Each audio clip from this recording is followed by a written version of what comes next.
pambansang kabitan ng Pilipinas, BPO industry. Madami talaga. Sa 15 years ko kasi, marami akong BPO na napasukan. And wala kahit isang BPO ako napasukan na walang kabit ang TL. Pag hello mo pa lang, nagbumura na, you can take it. Pero yung hindi ko na take is nagmo-moan siya sa phone and you know na may ginagawa siya. If your trainer is lalaki, male, and then may mga friends yan who drop by sa training room, mag-ingat ka na. You only have to do two things. Either mag-iingat ka or maglagay na kayong number. Kasi para kayong nasa aquarium na finifish na ng mga kaibigan ng mga trainer or ng yung mga senior agents. Right after paglabas nyo ng training is nakaabang na yan. Marami ng mga handang sumunggab and it happens. Iba't ibang laban ng tao mula sa buhay, karanasan, karera at industriya. Dito, mas malalim, mas totoo at walang halong palamuti ang usapan. Tara, tuklasin natin ang nasa ilalim ng bawat kwento. Ito ang Under the Surface. Hi, I'm 40 years old and I worked in the BPO industry for 15 years and I basically handled customer service part and sales part in the BPO. And today, I will be sharing with you yung mga nangyayari behind the scenes sa call center. Well, first, BPO is business process outsourcing. Connotation ng iba, call center, pag sinabi mong BPO. But in reality, nag-handle siya ng iba't ibang line of business. So, mostly, customer service, sales, fraud department, and IT. Yun yung mga usual na markets or businesses na handle ng BPO. And yung part na na-join ko for 15 years, it's either customer service or sales department. Yung mga hinahandle ko na accounts, actually iba-iba. Kasi sa BPO, walang stability sa account na hawak mo. Now, ito yung account, let's say customer service, in just a snap of a finger, pwede siyang mawala. Kasi anytime pwedeng mag-pull out si account. That's the reason why ang mga BPO agents or call center agents, they're very good in different skill sets. Kasi nasanay kami na from this account to this account. That's why nung nag-transition ako to another business, it was easy for me. What made me decide na mag-BPO? Actually, I had no choice. The life here in the Philippines, career-wise, hindi ka basta-basta makakahanap ng work kapag especially pag wala kang diploma. Nagkaroon ako ng opportunity kay BPO kasi some BPOs, they accept undergraduates. With joining BPO, doon ka matitrain, and so there, I worked in the night and then I studied during the day, and in between, I sleep like any chance I get. So from school, going to the company I was working at, natutulog ako, nag-FX pa ako noon. So, pag sakay ko, tulog agad ako. And then, pagdating ko sa office, break time, 15 minutes, natutulog ako sa ilalim ng desk. And then, during lunch, natutulog ako sa sleeping quarters. And, dun na, maraming mga nangyayari sa sleeping quarters. Half the time, makakatulog ka ng maayos kasi sa sleeping quarters, karamihan ng mga natutulog doon is, or mga nagpupunta doon, hindi naman natutulog. May mga nagkukwentuhan, may ginagawang kababalaghan, especially, naalala ko yung sa Ortigas na call center to, co-ed yung sleeping quarters nila. So, bunk beds, and hindi sturdy. So, kapag matutulog ako, alam mo yun, may dadating na magjowa, aakyat sa taas, and then wala na, hindi ka na makatulog kasi meron ng nangyayaring hindi maganda. which is nangyayari sa sleeping quarters ng mga BPO. Sa araw, ang schedule ko noon is 7 a.m. until 4:30, makakarating ako ng office 6. And then, magpapahinga ako noon, magnanap ako for 2 hours before yung schedule ko ng 8. And then the next sleep that I will get is yung break ko, but that's just a power nap. Mas matagal na tulog ko is during my lunch, na instead makakatulog ka para after lunch is maging productive ulit ako. Andyan yung maririnig mo na may naghahalikan, maririnig mo na umaalog yung higaan mo. So, I was sleep deprived back then na nakaapekto talaga sa akin. And sometimes I get sick. There was even a time na pababa ako ng hagdan nun, papasok na ako sa work, nahulog ako kasi nag-pass out ako because of lack of sleep. Si BPO meron niyang drama, meron niyang action, meron niyang romance, meron niyang comedy, and of course, hindi mawawala, meron niyang rated X na I know many people is already aware na sa call center, maraming mga illicit relationship na nabubuo. And I am a first-hand witness sa mga TL at agent na may asawa si TL, may asawa si agent, or trainee, agent, may boyfriend si agent, may girlfriend si trainer. And one thing pala, nag-start yan agad sa training pa lang. Kapag nasa training ka in a BPO setting, di ba para kayong classroom, nakaupo kayo. Ang door, let's say, for example, you are facing the door, and then trainer nyo nandyan. If your trainer is lalaki, male, and then may mga friends yan who drop by sa training room, mag-ingat ka na. You only have to do 2 things. Either mag-iingat ka, or maglagay na kayong number. Kasi para kayong nasa aquarium na finifish na ng mga kaibigan ng mga trainer or ng yung mga senior agents. Finifish na kayo niyan. So, right after paglabas nyo ng training is nakaabang na yan. Marami ng mga handang sumunggab. And it happens. Pagpasok mo pa lang, kanya-kanya ng kanya-kanya na ng bakod yan eh. Especially kapag pasok mo, may side-by-side na kayo eh. Hindi ka naman right after training, alam mo na kaagad yung gagawin mo. Isang part ng training ninyo is magsa-side-by-side ka sa agent. And usually, ang mga kaibigan ng mga trainer, uy, side-by-side mo naman sa akin to. So, dun pa lang nag-start na. Nung hindi pa ako pumapasok sa call center, ang taas-taas ng tingin ko sa mga call center agents, sa mga nagtatrabaho sa BPO. Kasi, papasok, dress up, and then English. Alam mo naman dito sa Philippines parang kapag magaling ka mag-English, mataas ang tingin sa'yo.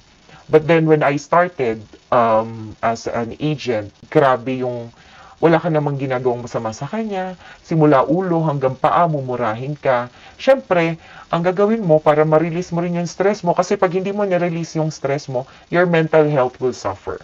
And kung mahina-hina ka, there are even times na may mga umiiyak at hindi na bumabalik the next day. So, gagawin mo, sobrang galit mo, mute mo, mumura ka. There are even times na mute mo, tapos bumababa, nagsisigarilyo. Meron nga, i-mute mo or i-hold mo, pupunta kayo ng CR, magbabarkada, magme-makeup kayo. Ganyan. O kaya, pagka-hold mo sa kanya, diretso ka na ng break, kakain ka. And ginagawa madalas is kapag, especially pag racist yung kausap na transfer me to an agent in the US. Kasi ganun sila nag-request sila, I want an American agent. So, ginagawa ng mga agent madalas is tina-transfer sa agent sa US. Spanish nga lang. Babalik din sila kasi hindi rin sila magkakaintindihan kasi Spanish yun. Kasi, bihira ang mga businesses na merong customer service sa US. It's mostly talaga ng English-speaking na customer service nila, either in the Philippines, in India, or whatever part of Asia. Kasi dito sila sa atin nakakatipid Mas mababa yung cost ng labor nila. And mas mahaba ang pasensya.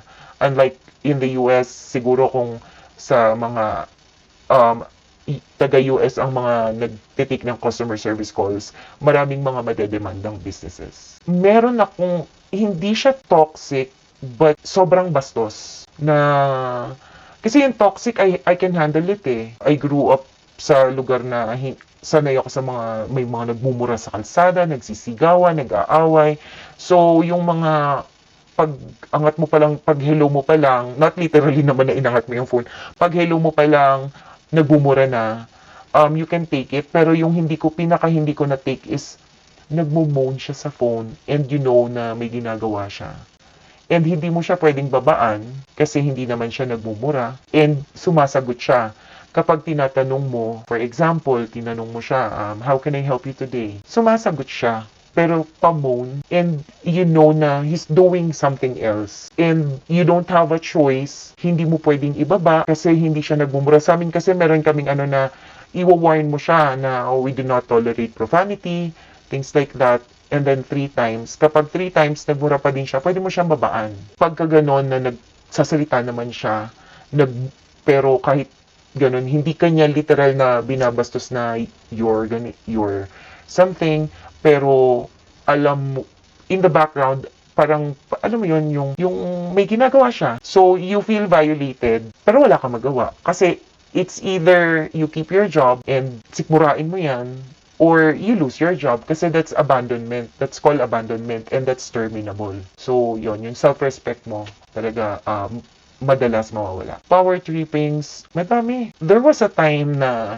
I believe I'm good. So, naging agent kasi nga ako. I was a team leader before. So, alam niya na team leader ako. So, sabi niya, dapat sa akin ka nag-a-assist. Kasi, right after training, yung trainer namin, siya din yung nag-handle ng performance namin. O yung mga workload namin, siya yung nakikipag-coordinate sa clients. So, I work side by side with him. I help him with his workload. So, after ng workload ko, meron siya mga task na ibibigay sa akin. And yung mga work ng mga kasama ko, kinokolate ko lahat yon. And then I check it before we submit it sa client to make sure na 100% yung accuracy and yung quality. Now, sabi niya sa akin is, bakit sa kanya ka nag-a-assist? Di ba team leader ka dati? Dapat sa akin ka nag-a-assist. Ang sa akin kasi, gusto ko siyang tulungan kasi alam ko nag-work siya. Si team leader, pagpasok niya, magla-login siya, may kipagkwentuhan siya saglit sa mga agents, and then mawawala na siya. Mas matagal pa siya sa sleeping quarters kaysa sa production floor. The only time na makikita mo siya sa production floor is kapag nandun sa production floor ang operations manager or yung audit team. So, would you help that kind of person? Diba hindi? So, what happened is, no matter kahit top 1 ako sa scorecard, hindi ko makuha yung leave na gusto ko. Dati ako kasi yung mga leave is important sa akin kasi dun lang ako nakakapahinga. Although hindi ako magbabakasyon, dun lang ako makakapahinga kasi nga di ba working student ako. So, every month, talagang ginagamit ko yung vacation leave ko. The problem is, since hindi ko nga siya tinulungan, mas tinutulungan ko yung trainer, binibigyan niya ng unang-unang vacation leave na chance is yung agent na tumutulong sa kanya. Na kaya lang din naging top 2 or top 3 is because ng dadaya ng stats. Even though hindi pa niya na-work out yung account, dinidispose na niya. So, which means tumataas yung scorecard niya.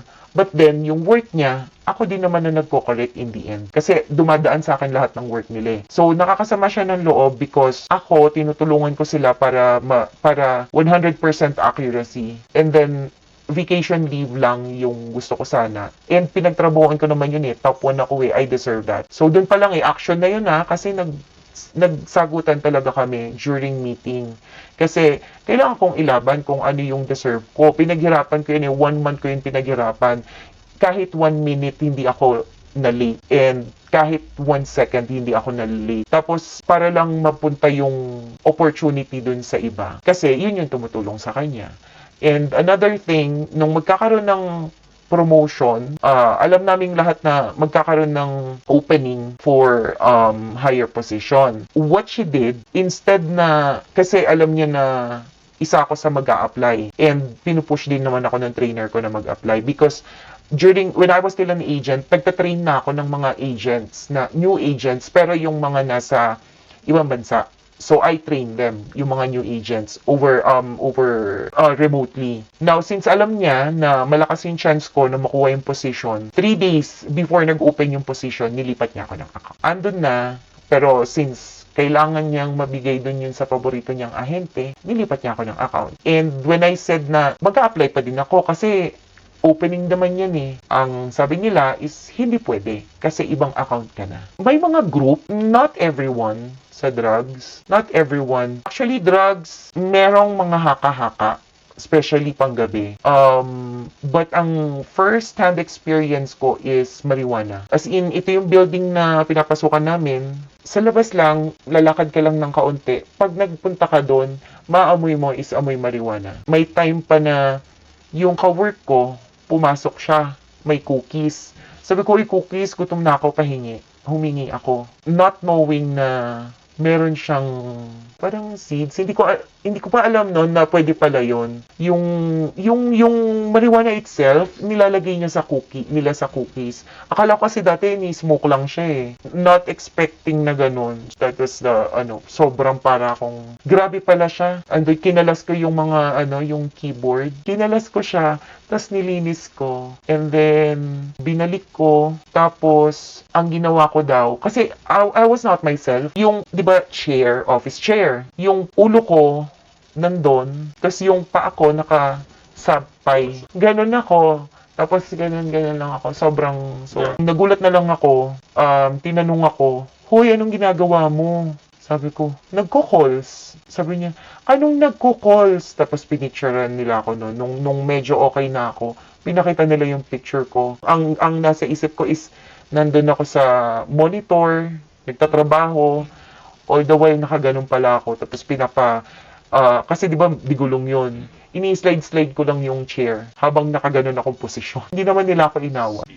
Pambansang kabitan ng Pilipinas, BPO industry. Madami talaga. Sa 15 years ko kasi, marami akong BPO na napasukan. And wala kahit isang BPO ako napasukan na walang kabit ang TL or walang agent sa agent na magkabit. So, pero ang pinaka hindi ko makakalimutan, friend ko yung TL, friend ko yung agent. And then nag-team building kami. So, nung nag-team building ka, kasama yung family, kasama yung wife, kasama yung husband. Silang dalawa parang hindi nakapagpigil. Hindi siguro nakapagpigil. Doon, nagsuntukan yung asawa tsaka yung TL, and then sabunutan. As in, sabi ko nga sa iyo may action part din ang BPO. Yun yung hindi ko makakalimutan kasi sobrang laking gulo nun eh. After nun, hindi na pumasok si agent. Pero si TL, hindi ko alam paano pa niya na-attempt. Pumasok pa siya nun eh. I don't know if I was influenced. I've been a mistress as well when I was in the BPO. Pero, yun kasi na-expose ka, I'm not blaming them. But to be honest, hindi ko siya intention. Kasi I didn't know na he has a wife. He had a wife. He said he had a wife, but separated sila. So, hindi ko alam na sila pa. The only time na nalaman ko is nung nagme-message na sa akin yung wife niya. I was so broken-hearted, ganyan. So, doon na nagsimula yung journey ko. I became pakawala. There would be people na maayos. I've met people na maayos and they were my close friends because I chose to be with them. But mostly madumi. Sa isang team, maybe 1/3 ng team na yon is working maayos. The other 2/3, either may kalokohan, may problema sa attendance, may problema sa bisyo, may problema sa asawa. I mean, may problema na kakabit, ganyan. So, there's always a problem with 2/3. 1/3 lang talaga yung And that's based on my experience. Talagang bilang mo lang sa daliri.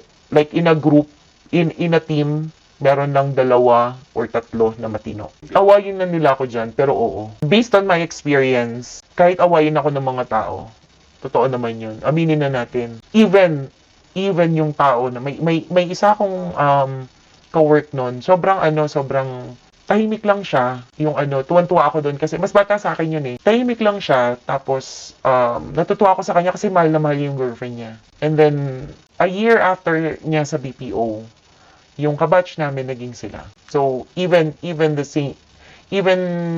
the goodest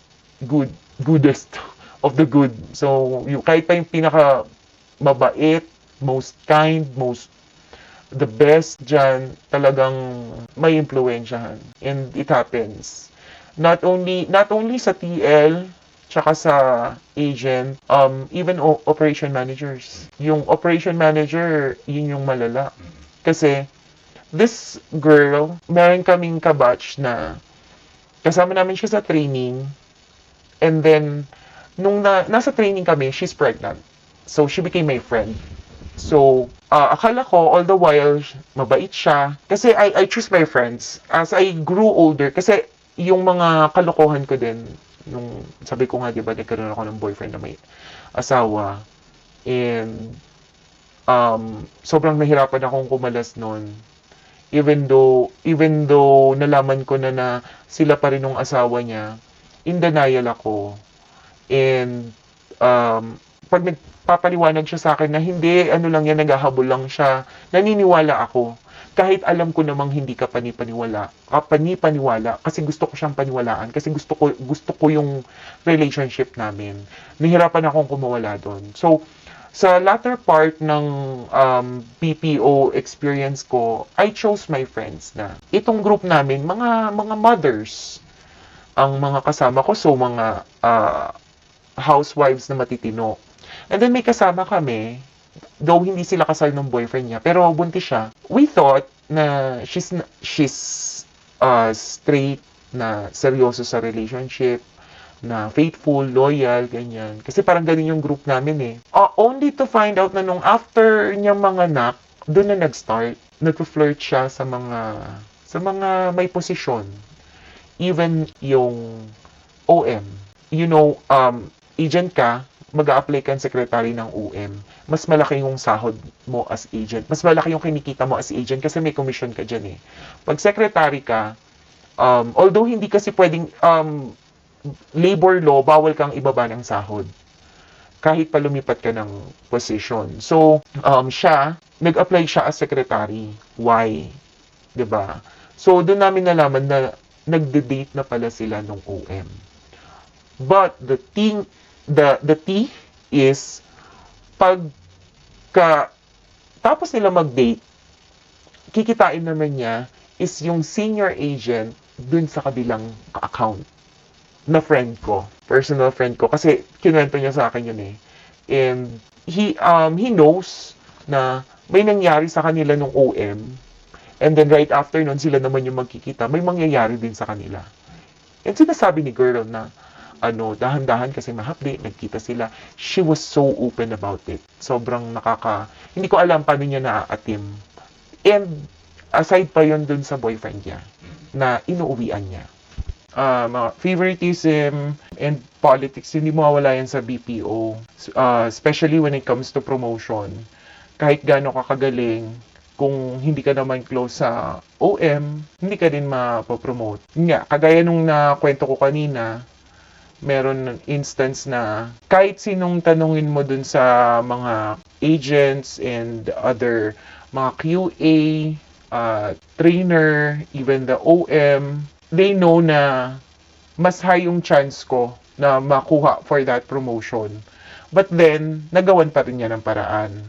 Since meron siyang favorite, nilipat niya ako ng account. Nawalan ako ng chance na mag-apply for that promotion. Gaano kalala yung toxicity? Umabot sa sinigawan ako sa floor because nag-bio break ako. Kasi yun eh, sa telecoms, sobrang dyan eh, queuing lagi. So, one time, nag-bio break ako, which is normal na ginagawa pag nag-work ka, di ba? Pagbalik ko from the floor, pasugod sa akin yung SME, lalaki, matangkad siya. Pasugod siya sa akin. Sabi niya, nakuha mo pa mag-bio break, alam mo na ang queuing. And that is the first time na nag-bio break ako outside my break schedule. Sobrang napahiya ako kasi talagang kahit gaano kalaki yung floor, parang buong floor naglingunan sa amin sa sobrang lakas ng boses niya. Na kahit yung father ko, mother ko, hindi ako sinigawan ng ganun kalakas sa harap ng maraming tao. After nun, hindi na ako pumasok. Hindi ako nag-resign. Actually, nag-awol ako. But after a month, bumalik ako para mag-clearance na lang. Pero hindi ako nag-resign properly. Nakakalis ka sa kumpanya na yun. Sobra yung shame na binigay niya. Parang yung sahod na binibigay niyo sa akin is not enough para i-treat mo ako na ganyan, na hindi naman sa'yo nanggagaling yung sahod ko. Unethical practices na hindi alam ng publiko, isa dyan is yung taxation. May mga instances, depende naman yan sa TL eh. If honest ba yung TL mo or hindi. What they do is para makasave sila sa taxes, hihingian nila ng resibo. Yung mga ahente, uy, baka may mga resibo kayo dyan. Basta wag yung mga alak, wag yung mga ganito. Bibigay namin yon. Kapalit ng pizza, then ipapasa nila yon. Ang chismis is nire-reimburse daw nila TL. Pero ang sabi nila sa amin, para lang daw for taxation. Pero yun nga, hindi din naman namin nakikita yung totoo but whether taxation or nire-reimburse nila sa company is hindi pa rin ethical. 'Di ba? Dinadaya mo yung tax, yung government. Hindi naman nila papakita sa amin yun. Basta binhingi lang nila yung resibo, ipunin nila. Sabi nila ipapasa sa company para sa taxes, makatipid sa taxes. Sa 15 years ko, sa dami ng BPO na napasukan ko, tatlong beses ko siya na-experience. Yung isa naman is, sabi niya, kaya niya hinihingi yung resibo kasi kapag team building daw, is hindi daw kasi mare-reimburse yung mga alak. But the thing is, pag team building, nagpi-pitch in kami. So, yun yung question doon. Pero mahirap na kasi mag-question dyan eh. Pagka kasi kinwestiyon mo sila, pag-iinitan ka na, andyan na yung nangyari sa akin dun sa last BPO na pinasukan ko. Kaya umalis na ako sa BPO eh. Dun I felt humiliated. Sobrang, parang naging worthless ako. All the years ng experience ko nawala because of that. Dahil lang na parang naging threat ako dun sa TL ko. Because since I'm one of the oldest dun sa team namin, most ng mga ka-team ko is nakikinig sa akin. Kapag kunwari merong lakad, pag sinabi kong hindi ako pwede, hindi din sila sasama. And parang na bad trip yata dun yung supervisor ko that time. Even though almost perfect yung mga stats ko, hindi naman perfect na 100%. I mean, lahat yon above dun sa required nila. And then here comes the shuffle, malilipat ng seasonal account. So, I'm a seasoned agent. I've been in the industry for 15 years. I've been a QA, I've been a TL, I've been a trainer. Sinama niya ako dun sa mga malilipat ng account. And it's not just transfer of account.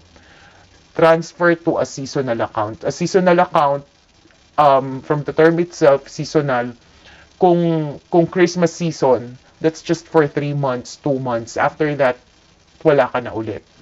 So, parang doon ako na-feel na, ang worthless ko naman, ito ba yung worth ko sa inyo, na yung sales na pinasok ko sa inyo, laging above yung nag-exceed sa goal ninyo. Quality, exceeded. I'm always one of the top 5 agents, which I do not understand. And then dun ko lang nalaman na kaya pala ako isinama is threat daw ako dun sa TL ko kasi nga mas sinusunod ako, especially nung mga ka-team ko. But hindi naman nila ako sinusunod bilang TL, sinusunod nila ako bilang ate. Kasi ako yung nakakatanda sa kanila eh. So kapag kunwari merong isang nawawala, or may isang absent, kapag si TL ang tumawag, masakit talaga yung ulo ko, nilalagnat talaga ako. Pero pag ako yung tumawag, ano ko ba, nagagalit na si TL, pumasok ka, ganyan, ganyan, ganyan. Konting sermon, sige, sige ate, papasok ako, ganyan, ganyan. So, yun yung nakita niya na parang hindi niya nagustuhan. Ayun, hindi na niya ina-approve yung yung ginawa niya after noon, before pa niya ako ilipat ng seasonal account, is andyan na yung hindi niya ina-approve yung leave ko. There was even a time na hindi kasi siya gusto ng mga ka-team ko. Si Junjun sa ano, hindi ko alam kung familiar ka sa term ng Junjun. Si Junjun ang dakilang tagatakot sa mga BPO offices. So, yung first-hand experience ko, isa to sa mga unang pinasukan ko. Pangalawang account na same company, same dun sa first account ko na company, nilipat ako ng account. Kasi nag-request ako noon na magpalipat ng site because yung una kong site is malayo sa bahay namin. So, nung nagkaroon ng opening sa mas malapit dito sa Ortigas, nagpalipat ako. That time, kaka-expand lang ng company. May isa silang floor na ni-rent pa ulit. And then, that time, kami pa lang yung tao doon. Yung account namin, Pioneer account, sa team namin, or sa account mismo namin, 12 pa lang kami. Now, pag bago ang account, maraming mga system issues pa dyan. So, ang ginagawa namin, pagka downtime, pag nagkaroon ng problema yung system, naglalaro kami. And then, ginawa namin, pinatay namin lahat ng ilaw, tapos naglaro kami ng tagu-taguan. Tapos, nung nagtatagu-taguan kami, may ilan lang monitor na bukas. So, madilim, pero may silhouette. Tapos, kinikilabutan ako. Pag naalala ko talaga siya. Nung sabi tago kami, may mga nahuli na sa amin. So, nandun lang kami sa bay namin. Iniintay namin na mahanap lahat. Then, yung isang ka-team ko, sabi niya, pakinggan mo. Sabi ko, ha? Ano yun? Bakit? Then sabi niya, parang may tumatawa. Hindi ako naman, wala naman. Kasi siya eh. And then, maya-maya, narinig ko nga na very faint yung tunog na baka na-misheard ko lang. Tapos, pag pinakinggan mong maigi, mawawala siya. Tapos, parang, baka na-misheard lang or what. Then, maya-maya, meron na naman. Doon sa may malapit sa CR. Kasi yung bay namin is here. Dito, may CR. Yung door ng CR. And then ito, may ganyan. Anong tawag dito? Parang biga? I'm not sure kung biga. Ito door, ito biga. Dito banda yung tumatawa. So nagsilipan kami.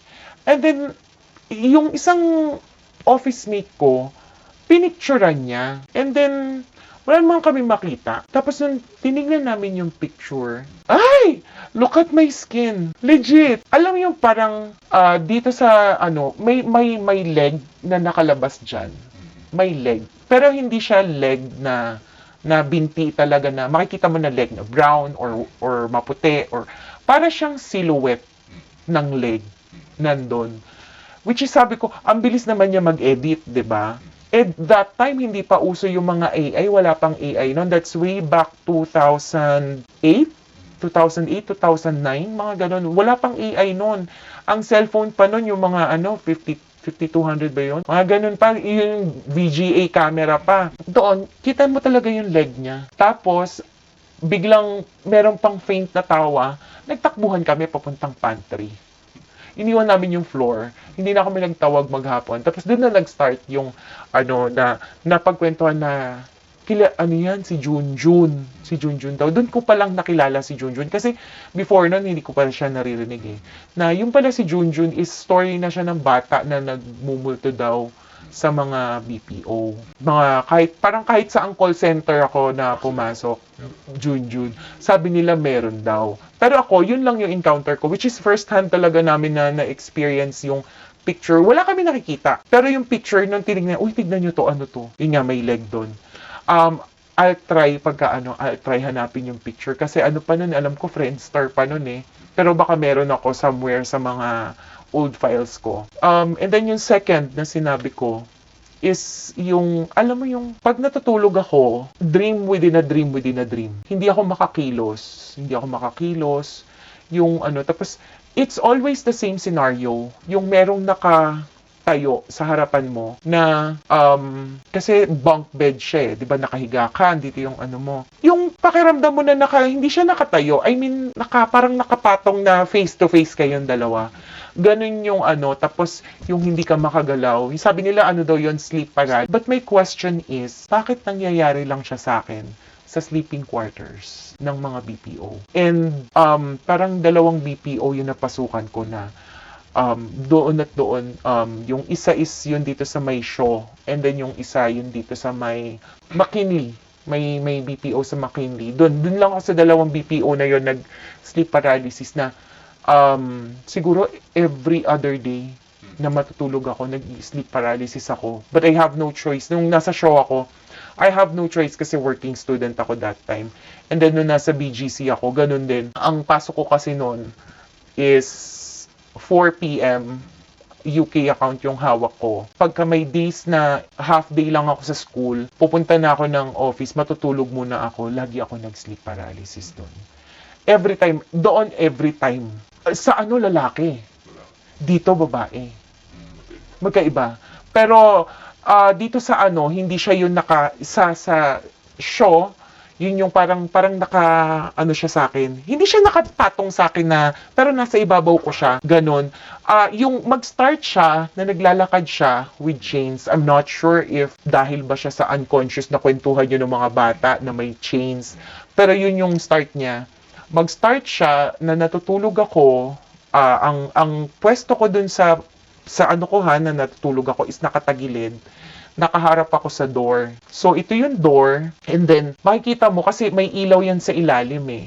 So, yung gitnang part, may parang nakatayo. Then, maaaninag mo siya. Pero tulog ako nun. Yun yung nasa ano ko, environment ko.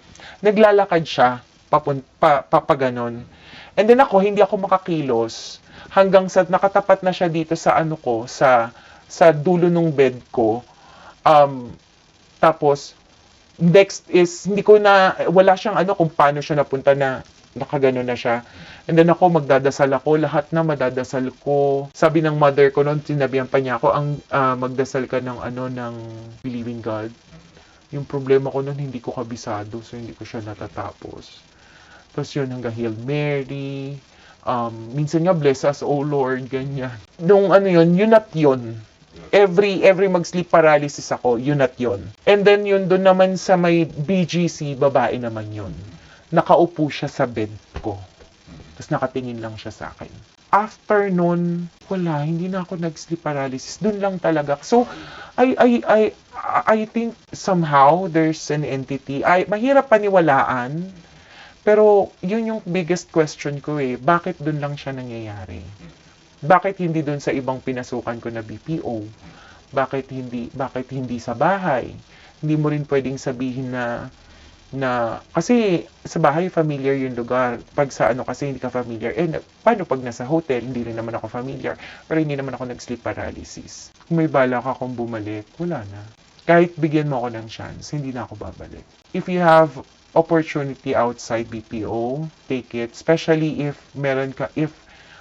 for people na nakatapos, I usually say this even if you ask yung dati kapag may nagsa-side by side sa akin, syempre magtatanungan kayo na andyan yung mga nurse sila or IT. I would tell them na i-pursue mo yung career mo because in the BPO industry, sobrang politiko. Parang hindi ka nga magpo-politics pero grabe yung politics, grabe yung dumi, marami kang magiging regret kasi dito magiging stagnant ka eh. Yes, you can be a TL. And then after TL, what? The only time you will be promoted again is if you'll be an operations manager. When will that happen? Magiging stagnant yung path mo is hindi malinaw.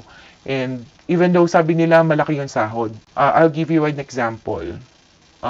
There was a time when I was a BPO agent na for I think 5 years or 4 years. And then may classmate ako na nakagraduate na, nag-work siya. Ang sahod nila 10,000. Yun yung minimum dati. And then ako nasa 20,000 na ako, which is during that time mataas na.